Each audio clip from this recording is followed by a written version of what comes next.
বাংলা ও বাঙালি বাঁচাও মঞ্চের উদ্বোধন হলো 21শে জুলাই রাজ্যের প্রাক্তন মন্ত্রী রাজীব ব্যানার্জির নেতৃত্বে। আগামী বিধানসভা ভোটের আগে বাঙালি সেন্টিমেন্টকে উস্কে দিতে তৃণমূল সমর্থিত নতুন সংগঠন বাংলা ও বাঙালি বাঁচাও মঞ্চ আজ সোমবার হাওড়া টিকিয়াপাড়া থেকে ধর্মতলার উদ্দেশ্যে একটা মিছিল রওনা দেয়। এই মিছিলে নেতৃত্ব দেন রাজ্যের প্রাক্তন মন্ত্রী এবং তৃণমূল নেতা রাজীব বন্দ্যোপাধ্যায়ের সঙ্গে ছিল কয়েক হাজার তৃণমূল কর্মী।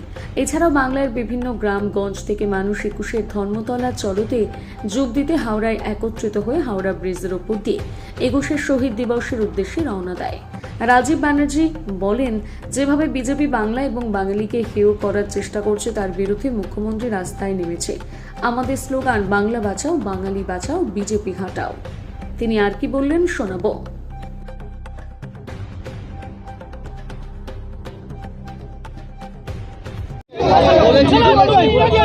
21শে জুলাই মানুষের আবেগ, আশা, আকাঙ্ক্ষা, উৎসাহ, এটাকে তো কেউ কাটাতে পারবে না। তাই পায়ে পায়ে মানুষ এসছেন ধর্মতলায় যাওয়ার জন্য, এবং আপনারা দেখতে পাচ্ছেন সব ধরনের মানুষ আজকে এখানে এসে উপস্থিত হয়েছে। চারিদিকে থেকে মিছিল যাচ্ছে।